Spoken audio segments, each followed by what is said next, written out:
So I'm in the car with Dr. Lizzie Rogers, aka History Lizzie, curator of Bowood House and historian of 18th and 19th century history.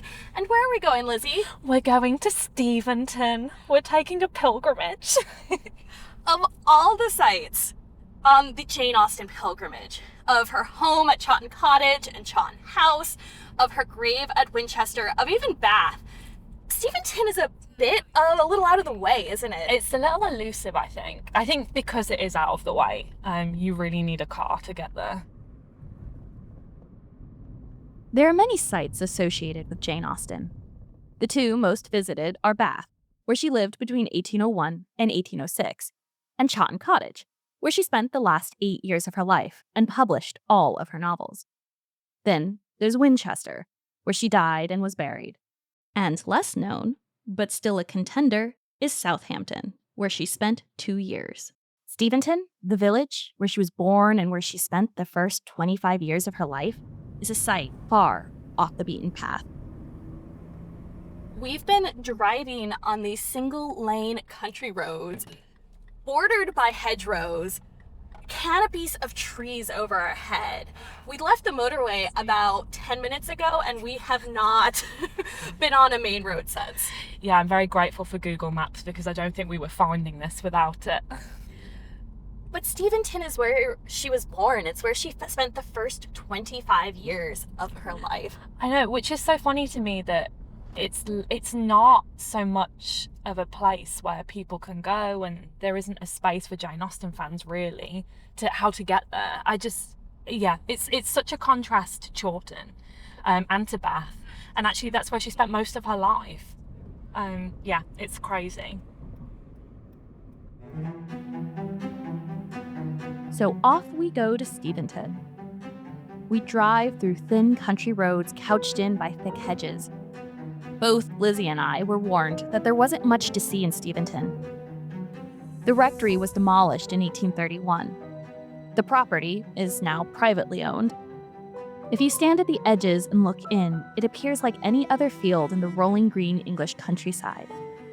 The grass has long grown thick over the foundations of the home. This is Finding Jane Austen, Episode 2, A Heroine is Born. I'm your host, Dr. Anne Fertig. Today, we're finding Jane Austen in this small Hampshire village to see if we can unearth her earliest years in the ruins of the home where she was born. Just a note before we proceed.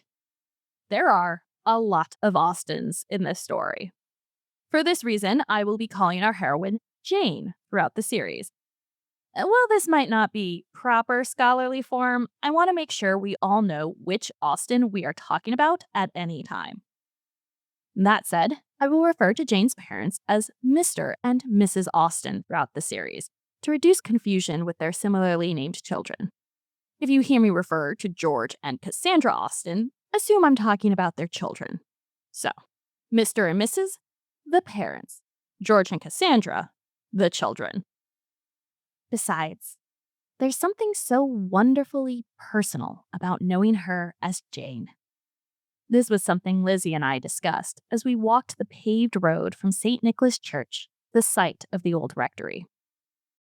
I think it's so personal to think of her as Jane. I think so too. People kept making reference to the fact that they can feel like they could sit down with her or one of her characters, so they were real. It was a very interesting statement for like a 19th century. I agree, because I feel like a lot of us feel like that now. And a lot of us tend to see ourselves from a purely pop culture to tell you which Jane Austen heroine you are, or which novel you are, or which Jane Austen hero you're meant to be with, and things like that. But it is so interesting to map yourself onto those characters. I think, again, that's because she was such a great observer of human nature and personality. And then we arrived at the gate. The site of the rectory is private property, so we couldn't enter. But we could stand at the edge of the road and stare in. You can sort of make out where, against the sloping landscape, the house where Jane Austen was born would have stood. Yeah. Intensely peaceful, very gentle sloping hills. There's still sheep out to this day. It's actually further from the church than I thought it would be. In my head, it was across the road. Same. Where Steventon Manor now is. In my head, that's where it was, and I kind of liked that they had to walk up the lane.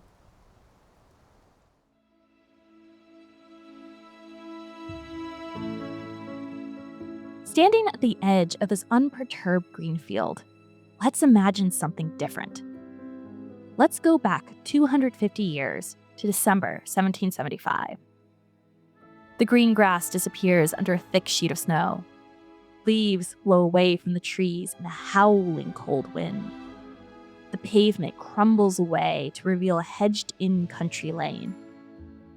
In summer, these roads are notoriously muddy, but the winter is harsh this year, and the ruts have frozen solid. Instead of an empty field, you look up to see Steventon Rectory, a 2-story brick house, warm with candlelight amidst the foggy gloom. It sits close to the road, with a short, half-circle drive. There are 3 dormer windows in the garret space and 2 chimneys, both huffing with smoke in the winter sky. The windows have a wavy quality to them, like most glass produced in this time. Archaeology tells us that they had a slight bluish-green tint to them. Trees populate the land. There are no clean lawns here, as in the large, fashionable estates. Instead, it is partially wooded.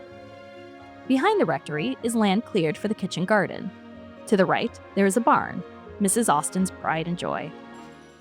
2 years before, she wrote that they were keeping turkeys, ducks, chickens, 6 cows, and a bull there. Walk towards the house, and you might hear it before you see it.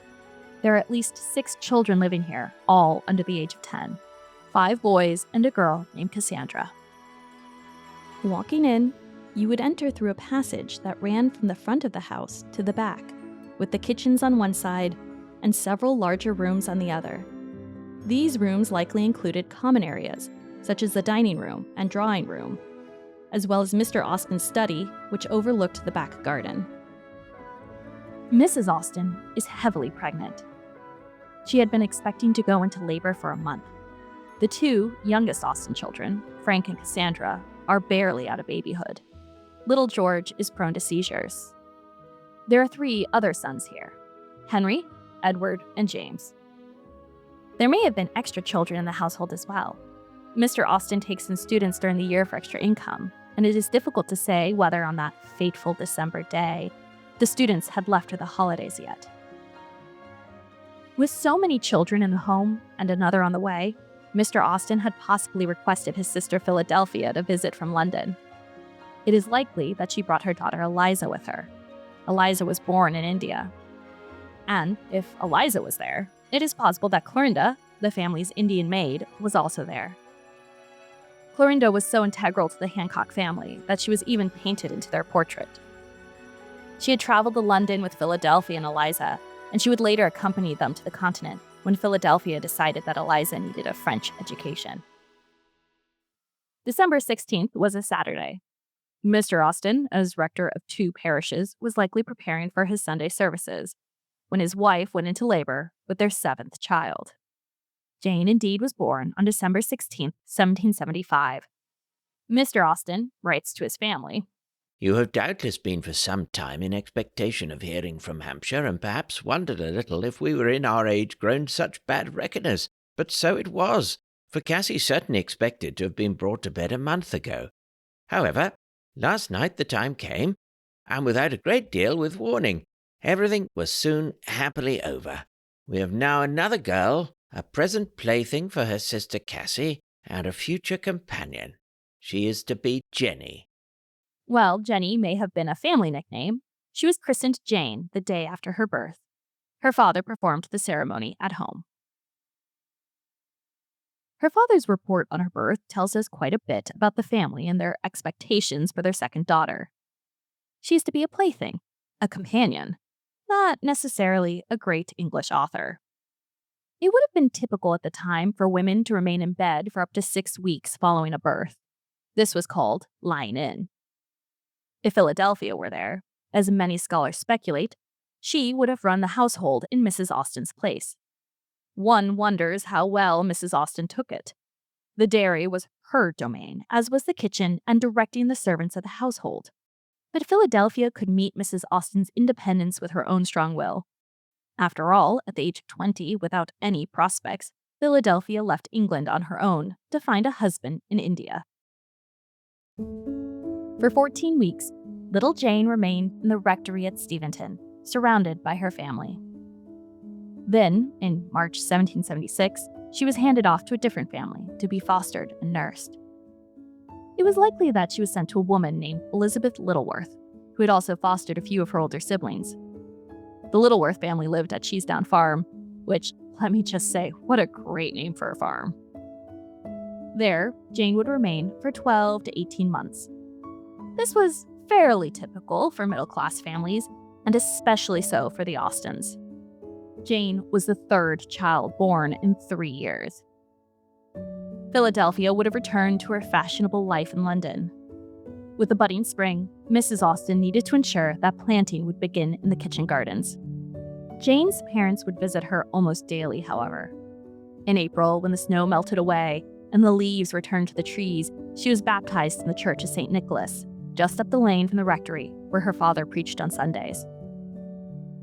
Thus passed Jane's first months of life, blissfully unaware of the problems soon about to arise. You see, Jane wouldn't realize it for many years, but her father was in debt. And soon, that debt would need to be collected. If you read Jane's books, or if you've watched the movies, you'll notice one major theme: money.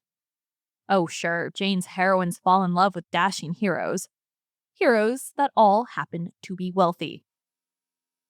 But it's not just that Jane's heroines want to be rich. They want to be financially secure. Jane was born in a respectable family. Her father had a baronet as a cousin, and her mother's uncle was a well-established professor at Oxford. Philadelphia, Mr. Austen's sister, had married a well-to-do colonial official in India, and she had found an even wealthier godfather for her daughter. None other than the Governor-General of India, a man named Warren Hastings. But Mr. Austen had been orphaned young.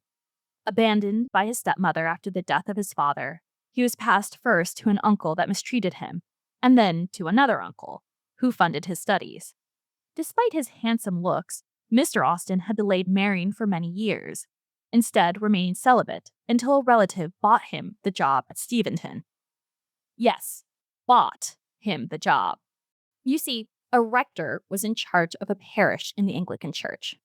The rector's position was called a living because he was paid from the tithes, or the annual contributions, of the parish to the church. But livings were not earned in this period. They were bought. People owned the rights over certain livings in towns and villages. And it was a relative of his that had purchased the living of Steventon, and a different relative that purchased the living of Dean. Both did this to provide Mr. Austen with a long-term income. And if this sounds completely bonkers, it was not uncommon in 18th century England. For example, officers in the military often had to purchase their officers' commissions. Despite this benefice, at the time of Jane's birth, Mr. Austen was in debt to 3 of his brother-in-laws, including his sister Philadelphia's husband, Tyso Saul Hancock. Hancock was working in India to support his wife's lavish lifestyle in London. Hancock may not have been pleased if he heard that Mrs. Austen was pregnant with her 7th child. A few years earlier, after the birth of Henry, and when Mrs. Austen was already pregnant with Cassandra, Hancock wrote to his wife, "That my brother and sister Austen are well, I heartily rejoice. But I cannot say that the news of the violently rapid increase of their family gives me so much pleasure, especially when I consider the case of my godson must be provided for without the least hope his being able to assist himself." The godson in question here was Jane's second brother, George. Here to explain is Dr. Juliet Wells, who we met in the last episode. Jane Austen had 6 brothers, and one of her elder brothers was George, and George is the one about whom we know the least. It seems clear from the historical record that when George was born, or when he was very, very young, his parents recognized that he had an inherited condition that resembled a condition that was known from Mrs. Austen's family, from her mother's family, and affected one of her brothers. And what we know for sure is that George was not brought up at home with his brothers and sisters. Mrs. Austen had the habit of placing her children, her very young children, with village families for their earliest years and then taking them back when they had gotten through the toddler years. But George remained with a village family, cared for in their household by them. What exactly George's conditions were, we are not sure. So it's guessing and speculation. Some guess that he may have been hard of hearing or deaf. Some guess that he may have had epilepsy. Some guess that he may have had intellectual disabilities, or perhaps some combination of these conditions or other conditions that just weren't written about explicitly enough for us to recognize them in terms of our medical categories today. George lived a very long life. He outlived Jane by decades. In fact, all of Jane's siblings outlived her considerably. So he was physically robust enough to live to his 70s. By the time Jane was born, the family was coming to terms with the fact that George would likely need care and support his entire life. George's godfather was his Uncle Hancock, and Uncle Hancock had a very good point. Mr. Austen could barely afford the children he had, and with George's future at stake, Uncle Hancock thought that perhaps separate bedrooms for Mr. and Mrs. Austen were in order. Fortunately for fans around the world, Mr. and Mrs. Austen would not take separate bedrooms. And, thanks to that, Jane came into the world. In fact, they would go on to have another son after Jane, little Charles, the baby of the family. And Jane would grow up in a family intellectually, socially, and spiritually active, but financially struggling. But as we know, when Jane was born, her father was in debt to Uncle Hancock. Out of politeness, Hancock likely did not push the matter. And there was also another reason Uncle Hancock did not criticize the birth of yet another Austen child. Because unbeknownst to the Austens, or to Philadelphia Hancock, by the time little Jane was born, the family benefactor Tyso Saul Hancock was already dead. Hancock had died in November 1775 in Calcutta, 1 month before Jane was born. It took several months, however, for the news of Hancock's death to reach London from India. It appears that her parents were already in London visiting Philadelphia when the news came. Philadelphia plummeted into grief.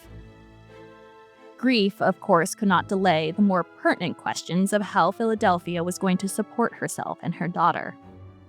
Sure, her husband left her £600 a year, 3 times as much as her brother Mr. Austen made from 2 livings and a school. But the Hancocks had a higher standard of living than the Austens. Both Hancock and Philadelphia had wanted only the best for Eliza. She had a harpsichord and a pony. Her father had sent lavish gifts while he worked in India. Spices and muslins and diamonds and pearls. She learned to dance, speak French, and sing. She and her mother lived in fashionable homes in London, while her father worked abroad. But now, with Hancock's death, all of her parents' dreams for her might fizzle away. Hancock, too, as it turned out, was deep in debt. The lavish spending had come at a cost. He was supporting the Austen family and also his own siblings. There were concerns that Hancock's estate would not leave enough to go around. Philadelphia also worried about the fortunes of Clorinda, the family's Indian servant. Over the next few years, Philadelphia would pay for up to 6 surgeries to treat an issue with Clorinda's hand, and by 1780, she was begging Warren Hastings for more support to aid Clorinda. It was likely decided at this time that Mr. Austen needed to start paying back his debt. Perhaps he offered it as solace to his grieving sister. Perhaps Philadelphia knew that she would have to take a more active role in ensuring that Eliza could marry well. Either way, this would have been a considerable burden to Mr. Austen. He had just had his 7th child. Even with 2 livings and the income from teaching, he was still barely making ends meet. Philadelphia would not have to worry long. A gift from dear family friend Warren Hastings would help keep her and her daughter afloat. Hastings increased Eliza's trust from £5,000 to £10,000. Eliza was certainly lucky to have such a generous godfather. So much so that people speculate to this day if Hastings was her biological father. But that is perhaps the subject of a different podcast. With the enlarged gift from Hastings, it appears that Philadelphia's need for her brother to repay her faded away, if only temporarily. She, Eliza, and Clorinda would leave London in 1777 for Germany to get Eliza the European education her late father had wanted for her. But while their fortunes had improved, there was the care of little George to consider. Who would take care of George long term without his godfather's support? Little George may not have been living with his parents at this time. While there are mentions of him at Steventon, he was likely already fostered out to a local family who could meet his needs around the clock. While sending away a disabled relative seems cruel by modern standards, in the 18th century, it was the kinder option. I think George had the best kind of treatment that was available, and treatment understood not in a medical sense.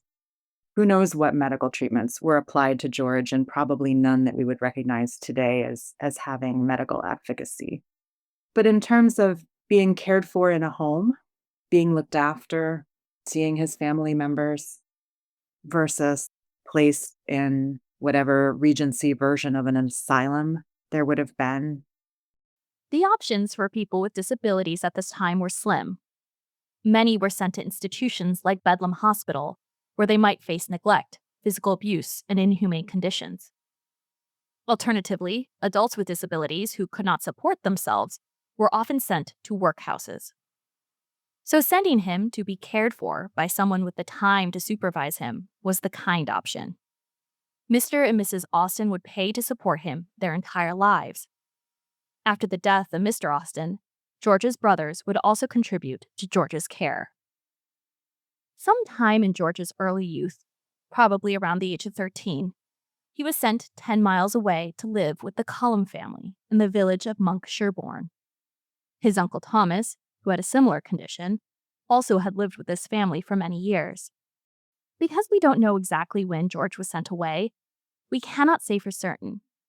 However, if he was indeed sent away at the age of 13, as some scholars speculate, then it may have been right around the time that Mrs. Austen realized she was pregnant with her 8th and final child. Jane would have been around the age of 3. She would have been back living the family from her nurse for about a year or 2 at this point. She could walk and talk. We don't know what she thought of George or of this time in her life. Nothing survives to tell us. However, many years later, in 1808, Jane would make a passing reference to using sign language to communicate. The idea that Jane knew sign language suggests that George may have been deaf. It also provides some circumstantial evidence that Jane knew her brother George and was close enough to him to communicate fluently. But how much evidence is there really for this claim? So far, I have not found any scholars who have done an in-depth study of this claim. So, what are we to do in this situation? Throw up our hands and give up? Given to base speculation? No, my dear listeners. I would like to invite you to help me solve this mystery. Let's dive into a segment I call Austen History Mysteries. In this segment, we take the myths, rumors, and obscurities of Jane's life, and we consider the evidence. Case number 1. Did Jane Austen know sign language? Exhibit A. The letter. The argument that Jane knew sign language was based off a letter written in December 1808, in which Jane writes about a gentleman she met named Mr. Fitzhugh.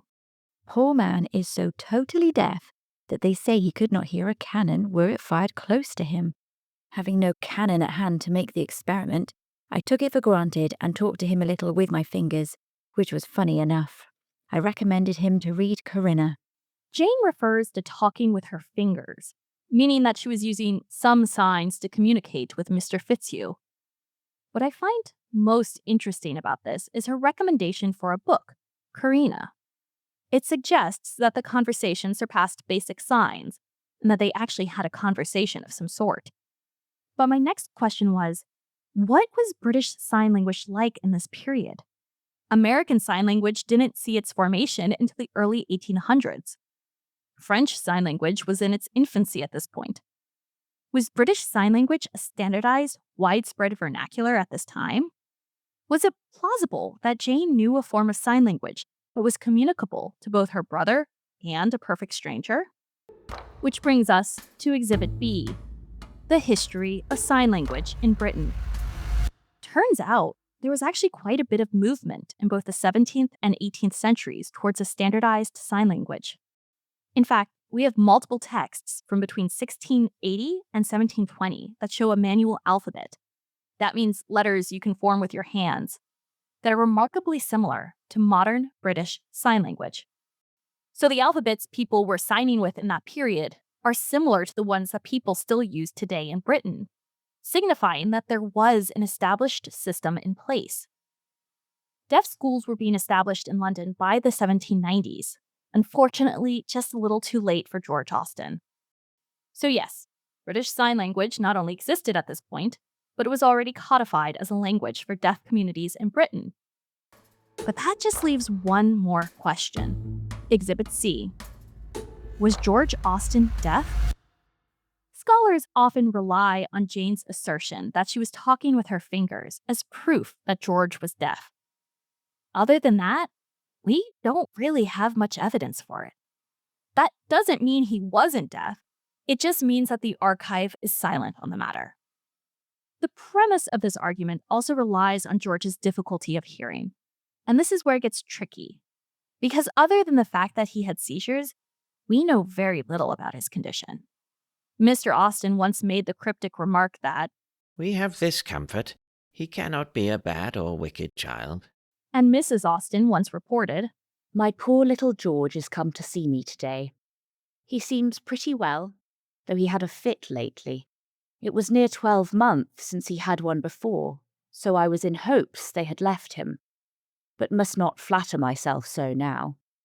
George's condition was often compared to two other relatives, his Uncle Thomas on his mother's side, and, many years later, Eliza's son, Hastings.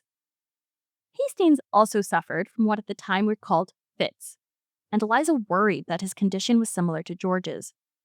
There are references to developmental delays for Hastings. He struggled to walk and talk, which suggests that George may have had similar delays. If George had speech delays, he might have still have been taught signs as a way to communicate with his family and foster parents, even if he wasn't deaf. But that is just informed speculation. Conclusion. It is possible that Jane could have known an early form of British Sign Language, but it is circumstantial that her brother was actually deaf. More work needs to be done in this area before we can make a definitive claim. But I personally find Jane's letter interesting. It does imply that her conversation with Mr. Fitzhugh was more than just a simple exchange of pleasantries, regardless of whether or not they were using British Sign Language. If Jane did know sign language, however, it suggests that the Austen family still found it important to educate George, and that they loved him deeply. The Austens highly valued education, and they wrote letters to each other constantly. It may be a heartening sign that George was not forgotten. So for now, let's file this one under maybe. Let us return now to our narrative. By 1779, George had left the household, and baby Charles had joined it. James, the eldest son, was now 14, and he too left the rectory to begin his studies at Oxford. And Jane, at 4 years old, was beginning to become more aware of the world around her. What was it like to grow up in the late 18th century?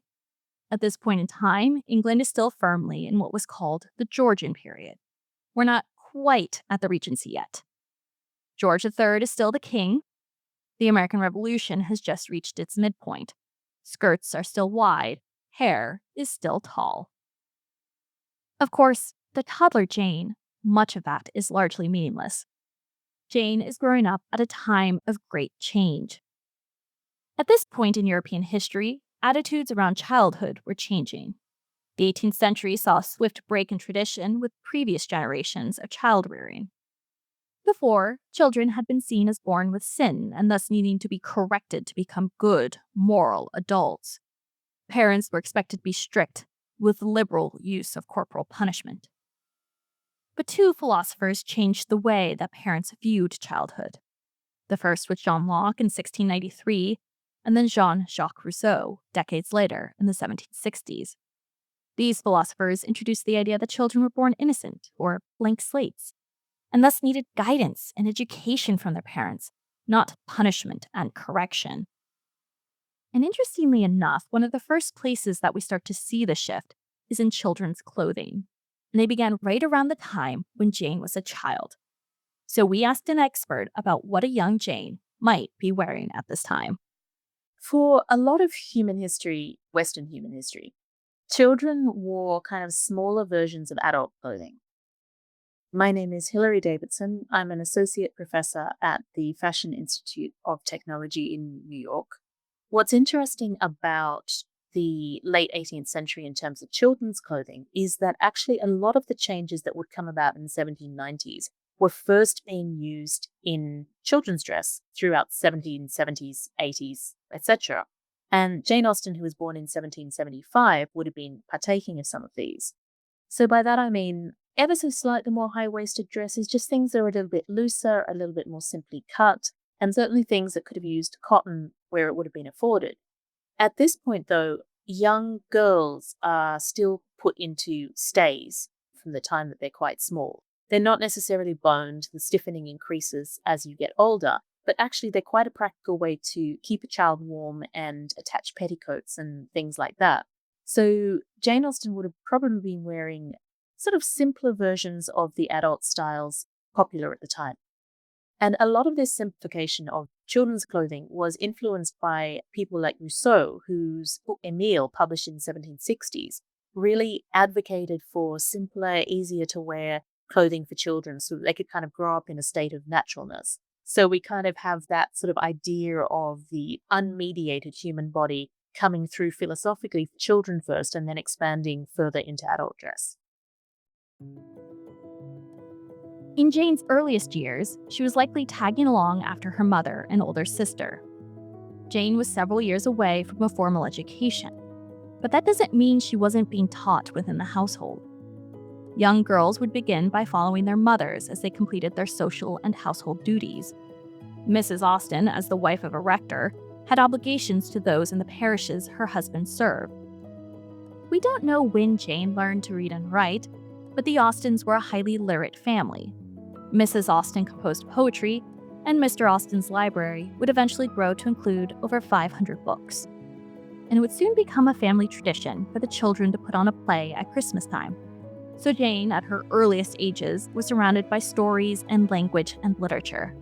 She wore loose clothing that allowed her to trail after her brothers and older sister. She listened as her older brother James began scribbling his own poetry. She also likely listened as her family read popular novels together as a group. Jane had a deep childhood friendship too with the children in the surrounding villages. She grew close to Betsy Littleworth, the young daughter of her wet nurse. She also likely formed her lifelong attachment to her sister at this point in her life. Cassandra was 2 years older than Jane. She was said to be a talkative child, with a more even temper than Jane. Just as Mr. Austen predicted, Jane quickly became Cassandra's shadow. From the earliest days, whatever Cassandra did, Jane had to do as well. Here is a story given to us by Anna Austen Lefroy, one of Jane's nieces who lived with her grandparents and aunts during her childhood. She describes, "They must, however, have been separated sometimes, as Cassandra in her childhood was a good deal with Dr. and Mrs. Cooper at Bath. She once described to me her return to Steventon one fine summer evening. The Coopers had sent or conveyed her a good part of the journey, but my grandfather had to go, I think, as far as Andover to meet her. He might have conveyed himself by coach, but he brought his daughter home in a hack chaise, and almost home they were when they met Jane and Charles, the two little ones of the family, who had got as far as New Down to meet the chaise and have the pleasure of riding home in it. But who first spied the chaise, tradition does not say. Whether such happiness were the lawful property of Jane or Charles will never be exactly understood. Jane was likely around 6 or 7 years old when this incident took place. She rallied up her younger brother, and together they walked several miles alone along the muddy Hampshire lanes. This story tells us two things about a very young Jane Austen. One, that she was determined, independent, and active in getting what she wanted. If that meant traipsing several miles through the infamously muddy lanes of Hampshire without adult supervision, then so be it. And two, she must have been a precocious little ringleader to get baby Charles in on the gig as well.